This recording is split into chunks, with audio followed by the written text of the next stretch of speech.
So we'll start with the foundational standing pose, Tadasana, mountain pose. And that's a really important pose because that has to do with how we stand in the world, how we move in the world, how we walk in the world, how we present ourselves in the world. And beyond that, right here on the mat, it's the foundational pose for every other standing pose. So we don't want to just cruise through Tadasana. We want to take some time to set that up because the things that are true in Tadasana end up being true to some extent in all the standing poses. Now, there's two versions of Tadasana that I'll show you, and one has feet together, although the feet are not all the way together. My big toes are touching, but I have a little gap between my heels, I would say about an inch. If I were to put my heels together, as is sometimes cued, my femurs, my thigh bones end up externally rotating just a little bit, yeah? So by putting just a little gap between my heels, now my femurs are neutral. So we'll start down at the feet. The feet, we want to have arches accentuated in the feet. If we collapse the arches, then I end up becoming a little knock-kneed, as you might be able to see. The moment I'm knock-kneed, my femurs again just sort of internally rotate a little bit in their sockets, and over time that can really create problems in the hips. Often I have students tell me that they have, problems with their hip. And then when I look at them, that if it's the left hip, then the arch is collapsed on the left foot. So it kind of travels all the way up. Now, so to learn to lift the arches, some of you may have arches that are naturally accentuated, and this doesn't really pertain to you, and you probably know who you are, but many of your students will tend to have arches that collapse, and to avoid that, have them lift their toes off the mat. Now, the moment I'm lifting all 10 toes off my mat, I can kind of peek down and I can see my arches lift. Now the weight is evenly distributed between the inner and outer edges of the feet. Most of my weight are in my heels, but I still have some weight in the ball of the feet as well.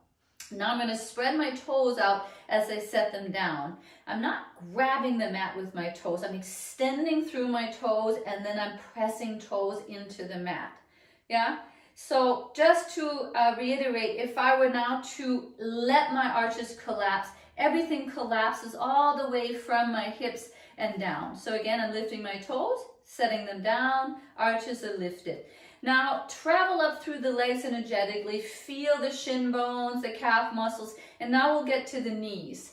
Now, if you're someone who hyperextend your knees, then you might end up looking something like this. So I'm very flexible, so my knees tend to hyperextend and now they're locked. So I actually have to micro bend my knees, so my knees are now right over my ankle bones and right below my hip bones. So you might have to stand in front of a mirror sideways to see what do you need to do with your knees to get them to the point where they're not locking. Now, even though my knees are now micro bent, I'm still lifting my kneecaps, I'm lifting my quadriceps up. Now, draw the belly a little in and up, and you can see even as I'm saying that and doing that, I'm lifting, becoming a little bit taller. That's called your Uddiyana Bandha. Now, we also have Mula Bandha, and we talk less about that in yoga, but Mula Bandha has to do with the pelvic floor lifting. So a grosser way to say that is, imagine that you're holding in P, and then relax the muscles, but keep the inner lift. That's sort of a subtle way to say it, and you have to play a little bit with that because it's a very subtle sensation, that kind of lifting yourself up from the inside. Now, the pelvis for most of us will tend to either tip forward or tip back. Now, if I'm tipped forward, my femurs internally rotate. If I'm tipped forward, under like this, then my femurs externally rotate. So find the neutral, and the best way to do that is kind of hold the pelvic rim here, and then imagine that it's a bowl, which essentially it is. And if you imagine that bowl full of water, if you were to tip the pelvis forward, this is an anterior tilt, the water would spill out the front. Now, if you were to do what we call a posterior tilt, the water would spill out the back. Now, what is neutral? So as you become a little soft and floaty in the knees, you can find the neutral pelvis where the tail is neither tucked under nor sort of poking back. It's just dropping toward the floor. Yeah?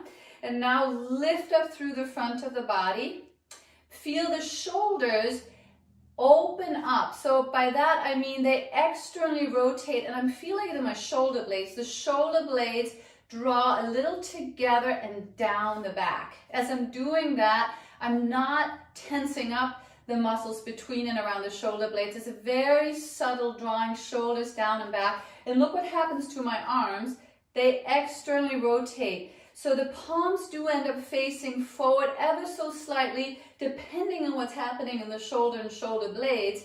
But it's not so much just a, flipping palms to face forward as the natural extension of what's happening in the shoulders.